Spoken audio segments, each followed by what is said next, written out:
देखा, उनका ये कहना था कि धुलिया शहर में आमदार साहब कोई काम नहीं किए, कोई काम नहीं करते और बाप की औलाद एक रिपीट करते अल्फाज। ये मैंने उनका इंटरव्यू देखा, लेकिन उन्होंने दूसरी बात ये भी कही कि हमको एक मौका दो, हम धुलिया शहर का जो रूप बदल के रख देंगे।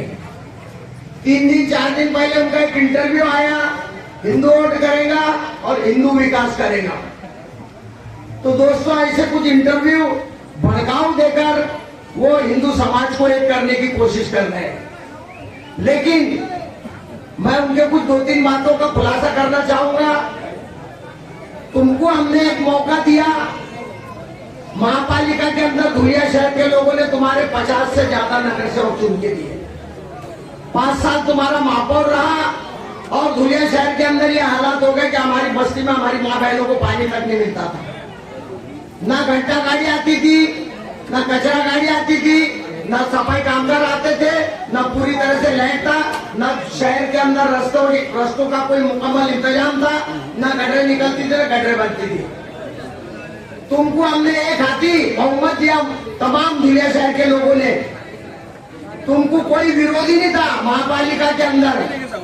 तुमने ऐसा कोई काम करके नहीं बताया कि लोग फिर से तुमको आमदार के लिए वोट दे। तुम्हारा महानगर पालिका का जो बजट है सालाना, वो 300 करोड़ का है। मैं भी 10 साल नगर सेवक रहा हूं, मुझे पता है नगर पालिका का 300 करोड़ का बजट है धुलिया महानगर पालिका का 1 साल का। और तुमने 5 साल में तुमने जितने काम किए नहीं बजट के हिसाब से, वो बजट में तुम्हारे सारे खर्चे आ जाते थे, तुम्हारे पगार पानी ये वो सब आ जाता था। ऐसे तुमने 5 साल की अगर तुम्हारी हमने गुनाहगार करी तो तुम्हारा जितना हिसाब होता नहीं, उससे ज्यादा काम हमारे आमदार साहब ने 5 साल में किया। 1300 करोड़ रुपए का काम आमदार साहब ने किया। 10 साल हमने दिए।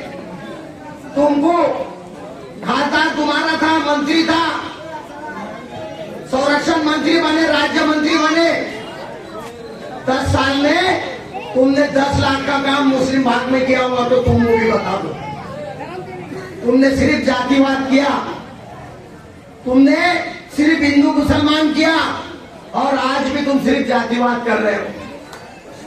हिंदू वोट करेगा और हिंदू विकास करेगा, तुम्हारा इसका भी मैं खुलासा करता हूं।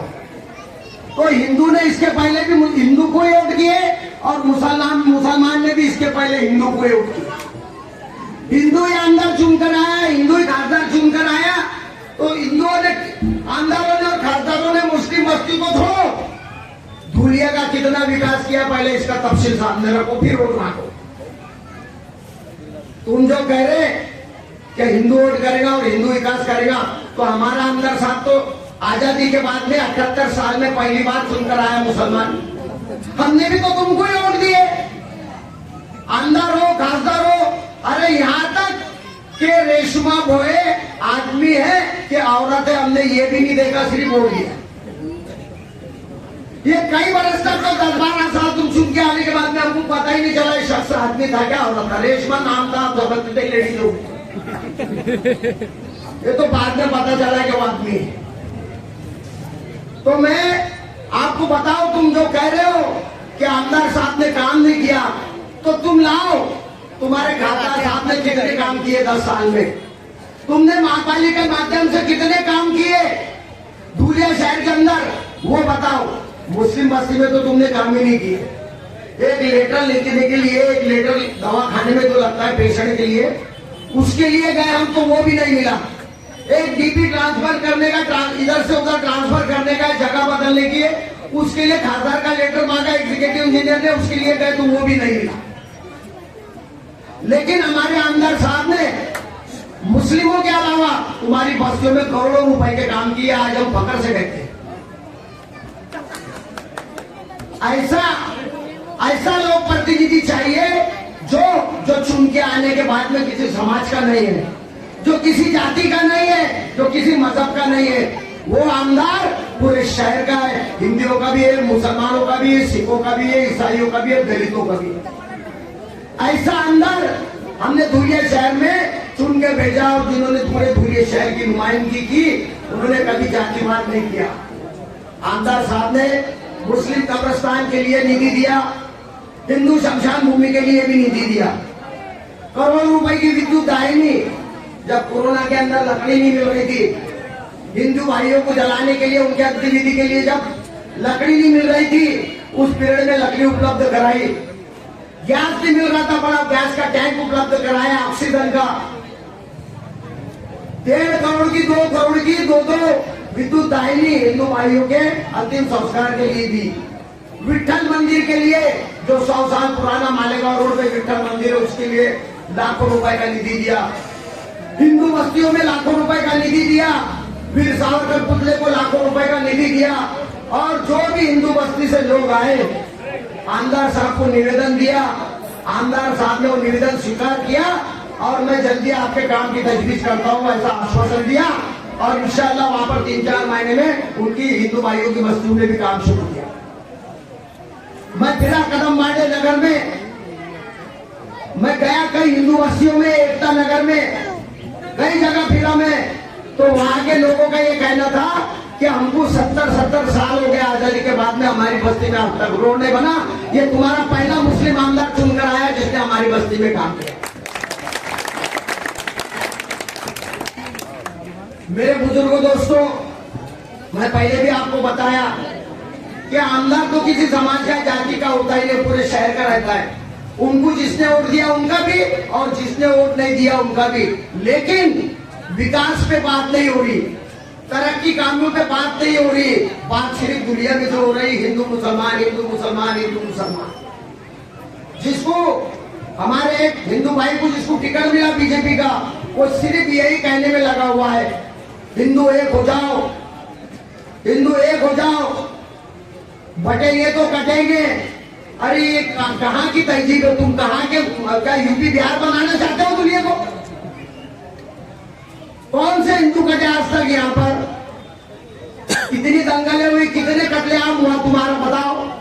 क्यों लोगों की माथी भड़का रहे हो तुम? क्यों लोगों की जान भड़का रहे हो? 2 दिन का इलेक्शन है, 2 दिन का इलेक्शन हो जाने के बाद में छोटा सा गांव है हमारा, छोटा सा शहर है, एक दूसरे के मुंह पे मुंह गिरती है, एक दूसरे से बातचीत होती है, एक दूसरे से नमस्ते कमस्ते होता, दुआ सलाम होती। क्यों जहर बोल रहे हो तुम हिंदू मुसलमानों का यहाँ पर? अरे विकास की बात करो। अगर हमारे आमदार साहब ने काम नहीं किया होगा, पत्रकार परिषद लो और उसमें जाके तुम जो है तुम सवाल करो, हम तुम्हारे एक एक सवाल का जवाब देंगे। तुम जो जो पूछेंगे, कहाँ पे काम किया, कितना किया, सब बातों का खुलासा हम करेंगे। अगर आवाम को लगेगा हमारी बात में सच्चाई तो हम वोट देंगे, और तुम्हारी बात में अगर झूठा तो तुमको ठुकराएंगे। बुजुर्गों दोस्तों, अब और एक बात मैं एक बताता चलो आपको। रामगिरी महाराज आप सल्लम की खिदमत में बेहुरमती की उल्टा सीधा बयान दिया, कितना बड़ा मोर्चा निकाला।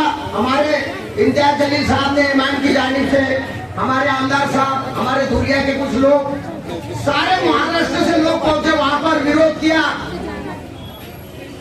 तो वो मुख्यमंत्री साहब जो है महाराष्ट्र के, वो कहते कि रामगिरी महाराज के बाल को भी नहीं धक्का लगने देंगे। अरे भाई, तुम सिर्फ हिंदू समाज के मुख्यमंत्री नहीं हो, इस महाराष्ट्र की जनता के हर उस इंसान के तुम मंत्री हो जो यहाँ पर रहता है, महाराष्ट्र का जो नागरिक है। तुम कहते हो कि हम उनके बाल को भी धक्का नहीं लगने देंगे। और तुम्हारी पक्ष की एक आमदार यामिनी जाधव भाईकला के अंदर मुस्लिम औरतों को हजारों बुरखे बांट रही है। हमारे नबी पाक सल्लल्लाहु अलैहि वसल्लम की खिदमत में, उनकी शान में जिसने गुस्ताखी की, तुम उनके गुस्ताखी करने वाले को कहते हो कि हम इनके बाल को धक्का नहीं लगने देंगे। और तुम दूसरी तरफ तुम्हारी आमदार बुरखे बांट रही, तुम्हारा एक शेख अजमेर की दरगाह की जियारत करने के लिए नजरी खड़ा करके लोगों को भेज रहा। अरे तुम्हारे मुंह में राम और बगल में छुरी है, तुम्हारी करने और करने में फर्क है। तुमको अगर मुस्लिम औरतों से और मुस्लिम लोगों से अगर तुमको हमदर्दी है, तो तुम जो मुसलमानों के खिलाफ आग रोक रहे, जो मुसलमानों के खिलाफ जहर रोक रहे, जो मुसलमानों को दाढ़ी और टोपी और जुब्बा देखकर मार रहे, जो मुसलमानों के साथ मॉब लिंचिंग कर रहे हैं, जो मुसलमानों के डब्बे और थैलियां खाने के डब्बे चेक कर रहे हैं, इसमें कौन सा मर्डर है? तुम उन पे कार्रवाई क्यों नहीं करते? अगर तुमको मुसलमानों से हमदर्दी है तो तुम इन पे कार्रवाई क्यों नहीं करते? तुम्हारा ये सिर्फ दिखावा है, हत्ती के दांत खाने के अलग और दिखावे के अलग, ऐसे तुम्हारी पोजीशन है। लेकिन एन इलेक्शन के वक्त पे तुम हमारी कौम को गुमराह करते हो, हमारी कौम की दिशा भूल करते हो, हमारे बीच में आ जाते हैं अस्सलाम वालेकुम अस्सलाम वालेकुम, आधा तो बोलते आता नहीं भी आता सलाम वालेकुम सलाम वालेकुम। हमारे लोगों के दिल जीतने के लिए तुम नाटक करते हमारी बस्तियों में आके, कभी टोपी पहन लेंगे, कभी हमारी चाय आदि पिएंगे, कभी हमारे दरवाजे पे आके बैठ जाएंगे। तुम ये दिखाना चाहते हैं कि हम तुम्हारे साथ में हैं, हम तुम्हारे हमदर्द हैं, लेकिन जैसे ही इलेक्शन हो गया 5 साल के बाद में तुमको कभी हमारी याद नहीं आती, ना कभी तुम हमारी हिमायत में सामने आते। ये इतने बुलडोजर चल रहे यूपी के अंदर, बहराइच के अंदर, वहां पर दंगा हुआ, अल्लाह के नबी की शान में घुसा के कितने लोग आए। कांग्रेस का पुजारी कभी आया रास्ते पे? कभी विरोध किया मुसलमानों की तरफ से? कांग्रेस का आया, समाजवादी का आया, अखिलेश यादव इतनी दूर से वहां से यहां पर आए। अरे वहां देखो अतीक अहमद, अशरफ भाई, दोनों भाइयों को नदी से गोलियां मार दी गई। उसका एक जवान लड़का असद, उसको इनकाउंटर कर दिया गया। अरे तुम मुसलमानों को चुन चुन कर मार रहे हो, मुसलमानों को तुम चुन चुन कर मार रहे हो, तुम बदला ले रहे हो। 800,000 साल मुसलमान राजाओं ने इस देश पर राज किया, लेकिन कभी ऐसा जुल्म हिंदू भाइयों पे नहीं किया जैसा तुम आज कर रहे हो। ये इसकी वजह क्या है? हमारे अंदर इकाई नहीं है। अभी मैं यहाँ कुछ भाषण कर रहा हूँ, कल मुझे पुलिस पकड़ के लेके जाएंगी, ये गुना दाखिल हुआ, वो दाखिल हुआ, एक भी देखने नहीं आएगा। वो तो मुझे पहचानने से इनकार करेंगे, अरे ये परेशानी नहीं, अपनों को भी डालेंगे, जम दो यार काश पहचान। लेकिन यही बात देखो सरदार जी, देखो तुम अपन आटे में नमक डालते ना जीतने से, उनके गुरुद्वारे की तरफ किसकी नजर होती है? हिम्मत होती है नजर उठा के देखने की? उनके गुरुओं के बारे में बोलने की किसकी हिम्मत होती है? गरीब भाइयों को देखो, एक उनका नीला झंडा है, उसको छेड़ के बता बोला। हमारा तो हरा झंडा घर पे लगा हुआ बहराइच में, उसको निकाल के तोड़ के फेंको, वहां भगवा लगा के। उनके अंदर इकाई है। अगर उनके एक आदमी पे कार्रवाई होगी, पूरा गांव उठ के आएगा, पूरी बिरादरी उठ के आएगी, पूरी बस्ती उठ के आएगी। लेकिन हम क्या करते? दूर से देखने का काम करते। और हमारे अंदर जो फूट है, हमारे अंदर जो फूट है, अलग अलग मसला के, अलग अलग फिरके, उसका ये फायदा उठा रहे हैं, उसका ये फायदा उठा जाकर हम भी एक हो गए। जैसे हम पिछली बार एक हुए, पिछले विधानसभा को हम एक हुए, तो हमने बता दिया कि हम एक होते तो क्या कर सकते हो। हमने जो 75 साल में नहीं हुआ, वो 75 साल में हमने करके बताया। हमने दुनिया में हमारे मुसलमान को छूटी। ये तुम्हारी हमारी इकाई की ताकत थी, ये तुम्हारी हमारी की इकाई की ताकत है। ये ताकत, ये बंटवारा करने के लिए हमारे एक भाई को हमारे अंदर खड़ा कर दिया था। तो मुस्लिम वोटों में सेल लगा। अरे जब जो 70 साल में 80 साल में एक बार हुआ, पहली बार हुआ, बड़ी मुश्किल से हमने इकाई दिखाई, हमारी सीट लाई।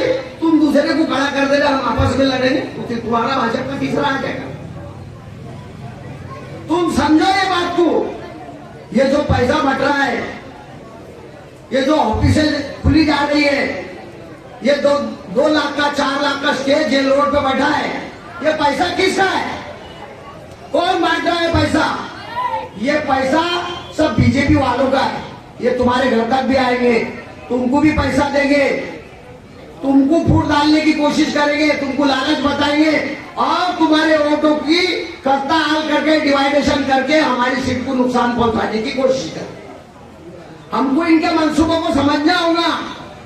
जैसी पिछले टाइम तुमने इकाई दिखाई, हर एक को अपने आश्वासन दिया, और जो तुमने ठान ली, मेरी माँ बहने, मेरे बुजुर्ग दोस्त, बगैर रिक्शा के, बगैर स्लिप के, बगैर किसी लालच के जो दौड़ दौड़ के मतदान केंद्र पे गए और जो भर भर के तुमने वोट दिए, उसका ये नतीजा हुआ कि धुलिये की तारीख बदल गई।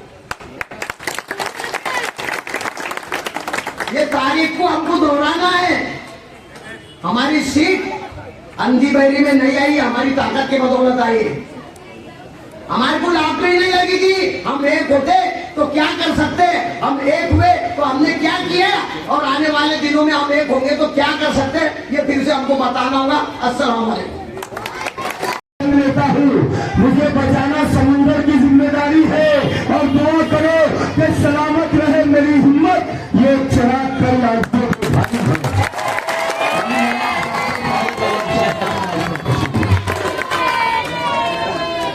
बिस्मिल्लाहिर्रहमानिर्रहीम। बिस्मिल्लाहिर्रहमानिर्रहीम।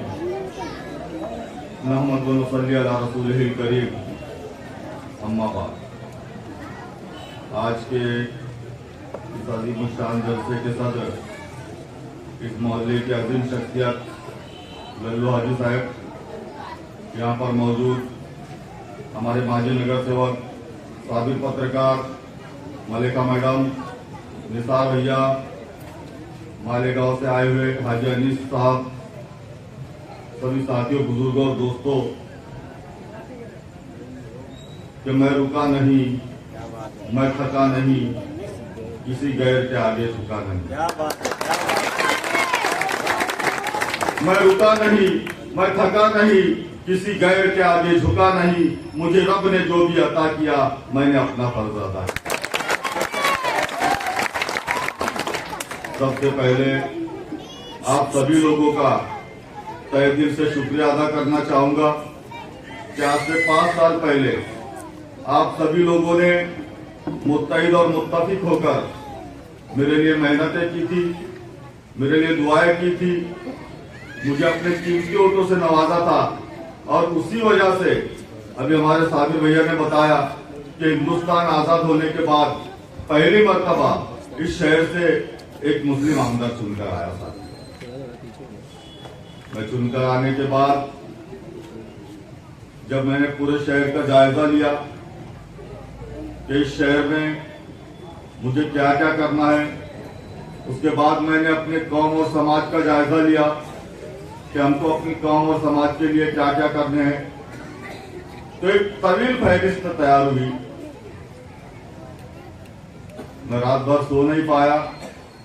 मैंने अल्लाह पाक से दुआएं की कि अल्लाह पाक, ये जिन लोगों ने मेरे लिए मेहनतें की है, मेरे लिए दुआएं की है, मुझे अपने कीमती वोट दिए हैं, तो अल्लाह पाक इन लोगों ने मुझसे जितनी उम्मीदें लगाई है, उन लोगों की तमाम उम्मीदों को पूरी कर सकूं, ऐसी कुव्वत और ऐसी सलाहियत अदा करना। अल्लाह पाक ने मेरी दुआओं को सुना। अल्लाह का शुक्र है कि मैं शुरू से हमारी कौम और समाज के लिए, अपने शहर के तरक्याती कामों के लिए लगा, और आज तक अल्हम्दुलिल्लाह मैं अपना फर्ज बेहतरीन तरीके से अंजाम दे रहा हूँ। आप लोगों ने देखा कि ऐसा कोई शोबा नहीं, ऐसा कोई फील्ड नहीं, ऐसा कोई क्षेत्र नहीं कि जिसमें मैंने काम नहीं किया। आप लोगों को बताना चाहूंगा कि सबसे पहले ऐसा था कि जैसे हमने ऑफिस शुरू किया तो कई औरतें हमारे यहाँ आती थी और वो कहती थी कि हमारा राशन कार्ड है लेकिन हम लोगों को अनाज नहीं मिल रहा। मैंने व्हाट्सएप के जरिए ऐलान कराया, हमने शहर भर में रिक्शा घुमाई कि जिन लोगों को अनाज नहीं मिलता है वो मेरे ऑफिस पर लाकर अपना राशन कार्ड जमा कराए। मैंने पूरा एक प्रस्ताव तैयार करने के बाद उस वक्त के जो अन्न पुरवठा मंत्री छगन भुजबल साहब, उनके पास गया और 22,500 ज्यादा खानदानों के लिए अनाज का कोटा मैंने मंजूर करके लाया। इसके बाद आप लोगों ने देखा होगा कि जो हमारे शहर का जूनियर सिविल हॉस्पिटल है वो पूरी तरह से बंद हो चुका था और हमारे गरीब लोगों को इलाज के लिए शहर से दूर हीरे मेडिकल कॉलेज में जाना पड़ता था, जिसमें खास करके जो ख्वातीन है उनको अगर जचकी के लिए और डिलीवरी के लिए जाना हो तो उनको दोनों तरफ से कम 400 रुपए की रिक्शा करना पड़ती थी और इतनी दूर जाना पड़ता था। इन तमाम बातों को मैंने ध्यान में रखते हुए मेरा जो पहला अधिवेशन था नागपुर का, वहां पर मैंने आवाज को बुलंद किया और अपने शहर का जो जूना सिविल हॉस्पिटल है उसको फिर से शुरू कराने की मंजूरी हासिल की। अल्लाह का शुक्र है, आज जूना सिविल हॉस्पिटल बेहतरीन तरीके से शुरू है। उसके बाद मैंने देखा कि हमारे जो कई मुस्लिम इलाके ऐसे हैं कि जहाँ पर रास्ते नहीं है, गटरे नहीं है, यहाँ तक कि ऐसे हालत है कि एक मरतबा मैं मोटरसाइकिल पर जुम्मा के दिन जा रहा था तो मैंने एक इलाके में देखा, एक कबीरगंज वगैरह जैसे जनता सोसाइटी, जाम का मला, ऐसे कई इलाके कि जहाँ पर जुम्मा के दिन जो मर्द हजरात गुसल करके नमाज के लिए चले जाया करते थे, लेकिन जो हमारे घर की खवातीन है उनको घर के बाहर जो खड्डे थे वो घरों को उपसने के बाद वो गुस्ल किया करती थी, उसके बाद नमाज अदा किया करती थी। ऐसे हालात थे।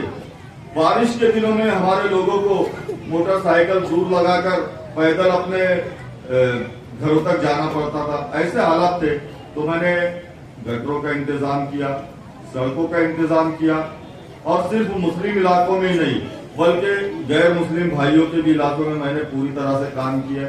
जैसे ये लोग सियासत करते थे लेकिन हम तो पूरी मेहनत और ईमानदारी के साथ, हमने कभी ये नहीं सोचा कि ये दलित है, हमने कभी ये नहीं सोचा कि ये हिंदू है, हमने कभी ये नहीं सोचा कि ये सिख है या ईसाई है। हर लोगों के काम हमने किए, अल्लाह का शुक्र है। और आज हमारे काम की वजह से न सिर्फ मुसलमान ही नहीं बल्कि हमारे दीगर अपनाए वतन भी खुश है और वो ये खुद कहते हैं कि आमदार ऐसा हो तो फारूक भैया के जैसा हो। मैंने पूरी कोशिश की कि मैं सबको पूरी तरह से इंसाफ दे सकूं। इसके पहले भी आप लोगों ने देखा कई आमदार आए, कुछ लोगों ने अपने अपने इलाकों में काम किए लेकिन मुसलमान के इलाकों में कभी उन्होंने ढक कर नहीं देखा। आपको एक छोटी सी मिसाल देना चाहूंगा कि ये जो हमारा बरजई रोड है, ये बरजई रोड को 20 साल लोगों ने सियासत की, कई मर्तबा मंत्री को लाए, कई मर्तबा उद्घाटन किए, नारियल फोड़े, खोपरा खा के चले गए, लेकिन ये रोड नहीं बनाया। ये रोड सिर्फ इसलिए नहीं बनाया कि ये रोड पर सिर्फ और सिर्फ मुसलमान लोग रहते हैं।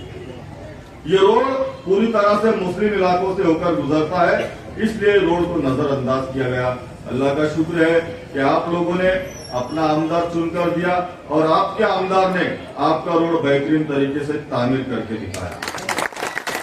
शायद ने कहा है कि ना हम सफर न किसी हम नशी से निकलेगा, न हम सफर न किसी हम नशी से निकलेगा, हमारे पांव का कांटा हमी से निकलेगा। आप लोगों को बताना चाहूंगा साथियों, इसके पहले कई आमदार आए, कभी किसी ने ये नहीं सोचा कि मैं मदरसा सिराजुल उलूम के वाल कंपाउंड का काम किया जाए, कभी किसी ने ये नहीं सोचा कि मदरसा सुल्तानिया के वाल कंपाउंड का काम किया जाए, किसी ने ये नहीं सोचा कि मदरसा फलादारन के वाल कंपाउंड का काम किया जाए। अल्लाह का शुक्र है, मैंने जो तरक्याती काम किए उसके साथ साथ जो अल्हम्दुलिल्लाह मैंने जो दीनी दरसगाहों को, तालीमी दरसगाहों को महफूज किया, मैं अपने आप को खुशनसीब समझता हूँ। आपको बताना चाहूंगा कि हमारे जो शहर के जितने कब्रिस्तान हैं, अल्हम्दुलिल्लाह हर कब्रिस्तान के मैंने काम किए। उसके बाद जो ग्रामीण के लोग मेरे पास आते थे वो कहते थे कि जैसे आपको मिसाल देना चाहूंगा, आरवी है, नेर है, न्यालोद है, ऐसे कई जगह के लोग मेरे पास आते थे और कहते थे कि हम 50 साल से कांग्रेस को वोट देते आ रहे हैं लेकिन हमारे यहाँ कब्रिस्तान की हालत बहुत खस्ता है। हमने हमारे ग्रामीण के आमदार को कई मरतबा बोला, उसके पहले उसके अब्बा यहाँ से खड़े रहते थे, उनको बोला कि भाई हमको पैसे नहीं चाहिए, सिर्फ हमारे जो कब्रिस्तान की हिफाजती दीवार वाल कंपाउंड बना कर दो, क्योंकि यहाँ पर हमारे बुजुर्गों की जो कब्रें हैं वो कब्रों की बेहुरमती होती है, वहाँ जानवर घुसकर कब्रों को तहस नहस करते हैं, लेकिन उनके कान पे जू तक नहीं रही। उन्होंने सिर्फ वादे किए और मैं आप लोगों को ये बताना चाहता हूँ कि जितनी सियासी पार्टियां है उन्होंने सिर्फ हमारे लोगों को इस्तेमाल किया। सिर्फ 5 साल में 2 महीना पहले आए, आप लोगों से मीठी मीठी बातें की, झूठे वादे किए और चले गए।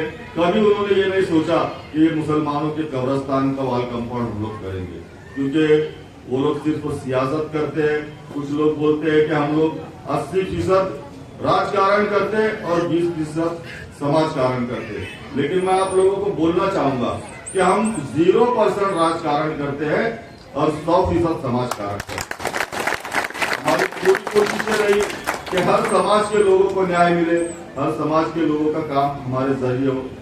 अब ये सब बातों को देखकर जो हमारे जो विरोधक है, इन्होंने एक प्लानिंग बनाया है कि अभी फारूक शाह को हराना हमारे लिए बहुत मुश्किल है, क्योंकि अब मुसलमान तो इंशाअल्लाह पूरे के पूरे फारूक शाह को वोट देंगे ही, लेकिन उसके अलावा जो गैर मुस्लिम भाई है जिनके काम फारूक शाह ने किए है, तो वो भी उनको वोट देंगे।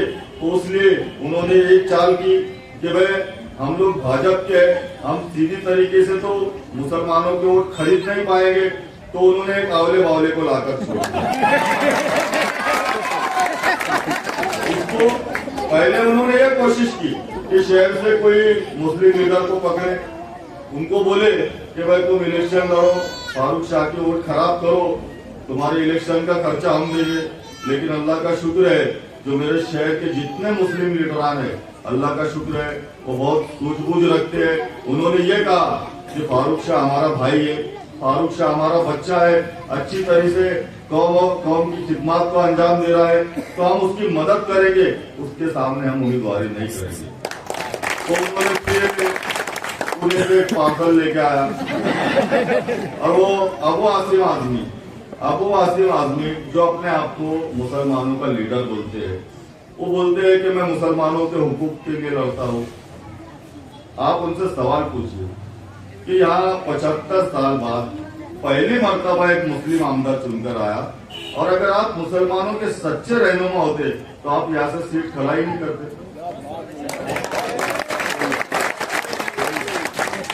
लेकिन आपने फडणवीस से सुपारी लेकर सिर्फ धुलिया की और मालेगांव की सीट को गिराने की सुपारी ली। ये अबू आसिम बोलते हैं कि मैं ऐसी आवाज उठाता हूँ, वैसे आवाज उठाता हूँ। अरे अबू आसिम आजमी साहब, 25 साल तुम आमदार रहे, 25 साल में तुमको मराठी बोलना नहीं आया। एक मरतबा तुमने वहाँ असेंबली में शपथ लिए, हिंदी में शपथ लिए, और हिंदी में शपथ इसलिए लिए कि उनको मराठी बोलते नहीं आता, तो मराठी में बोलते नहीं आता इसलिए शपथ लिए हिंदी में। तो आके कुछ आमदारों ने पकड़कर उनको मारा, पट्टा फोड़ डाले और तुम अपने आप को शेर बोलते। अभी आए बोले, अभी 8 दिन पहले मेरे जलसों सभा में बोले कि भाई अगर हमारे 8 आमदार रहे ना बोले तो किसकी माँ ने दूध नहीं पिलाया, बोले कि हमारे मुसलमानों के खिलाफ। बोले यूपी में 108 आमदार है, यूपी में समाजवादी पार्टी के 108 आमदार आए, लेकिन मुसलमानों के घरों पर बुलडोजर फिरा देते। कोई आमदार मुसलमानों की रहनुमाई नहीं करता, कोई उनकी सिफारिश नहीं करता। अबू आसिम, तुम्हारा सच्चा चेहरा हमारे सामने आ गया है और तुम हमको, हमारे लोगों को यहाँ बहकाने की कोशिश मत करो। अल्लाह का शुक्र है हमारे जो लोग हैं काफी समझदार हो चुके हैं, और मैं ये कहता हूँ कि जो धुलिया शहर है ये मर्दों का शहर है।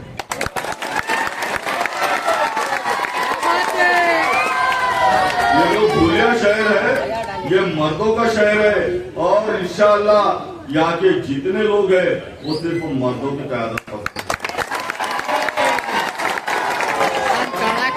अभी उस दिन बोले वो इरशाद जागीरदार को मैंने यहाँ से खड़ा किया, बोले मर्द उम्मीदवार दिया, बोले मैंने यहाँ से। अरे बेटा, शादी के डर से तू ना छोड़ के दुनिया भाग गया। अरे वो साजिद भाई का क्या, साजिद भाई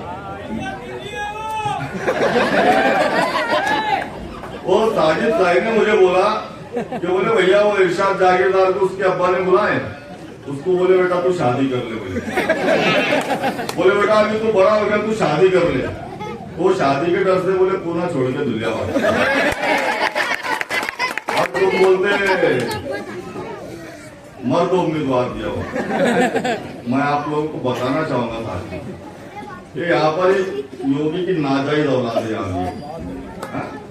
वो बोलता है, कई बार कोशिशें की कि मुसलमानों की बस्तियों पे बुलडोजर चलाऊंगा, यानी तेरा बाप जिंदा है।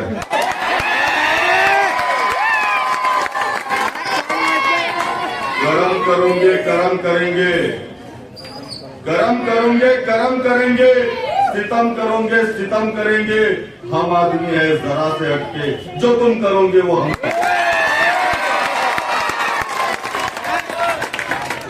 साथियों,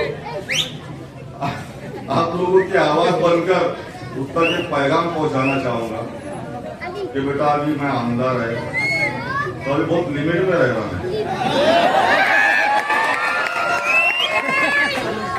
वो एक शेर है ना, वो क्या डायलेक्ट हम शरीफ क्या हुए,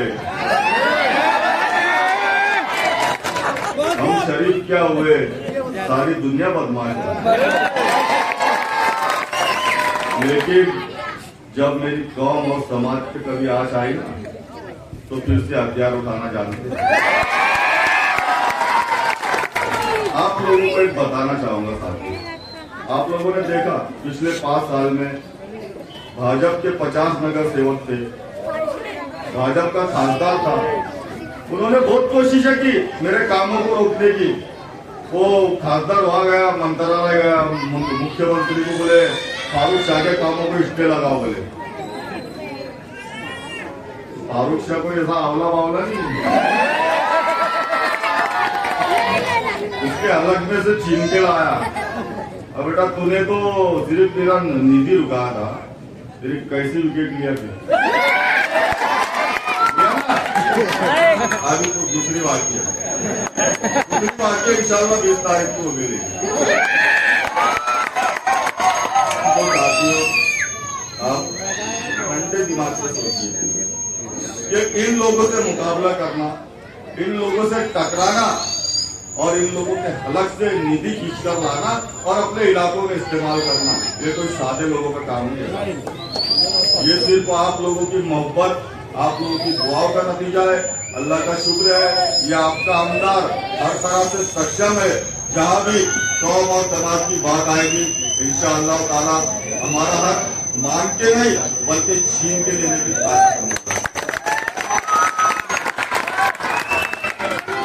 अपनी बात को खत्म करने से पहले आप लोगों से सिर्फ एक सवाल पूछना चाहूंगा साहब। इसके पहले भी आप लोगों ने कई बार मतदान किए, कई खासदारों को वोट दिए, कई आमदारों को वोट दिए। पिछले टाइम में आप लोगों ने मुझे वोट दिया। आप लोग हक़ुल ईमान बताइए कि आपके वोट का पूरी तरह से मैंने हक अदा किया या नहीं?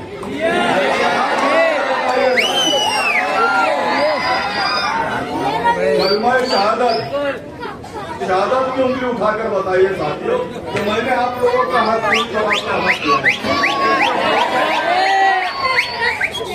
तो मुझे यकीन है कि जो भाजपा ने जो प्लानिंग बनाई है, एक औले बावले को भेजकर मुसलमानों की वोट को तकसीम करेंगे, लेकिन इंशाअल्लाह मुझे अपने कौम और समाज के लोगों पर पूरा भरोसा है कि वो अब किसी के झांसे में आने वाले नहीं। 10 बज चुके हैं, आचार संहिता चल रही है। अपनी बात को खत्म करने से पहले अल्लाह रब्बुल इज्जत से ये इल्तिजा करता हूँ कि अल्लाह पाक जो जिम्मेदारी तूने मुझ पर दी थी, अगर मैंने उस जिम्मेदारी को पूरी मेहनत और पूरी ईमानदारी के साथ अगर निभाया हो तो अल्लाह पाक तो मेरी मदद फरमाना, मेरी नुसरत फरमाना। वो आखिर दावाना अल्हम्दुलिल्लाह। जोरदार तालियां दोस्तों। अरे पता चला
है।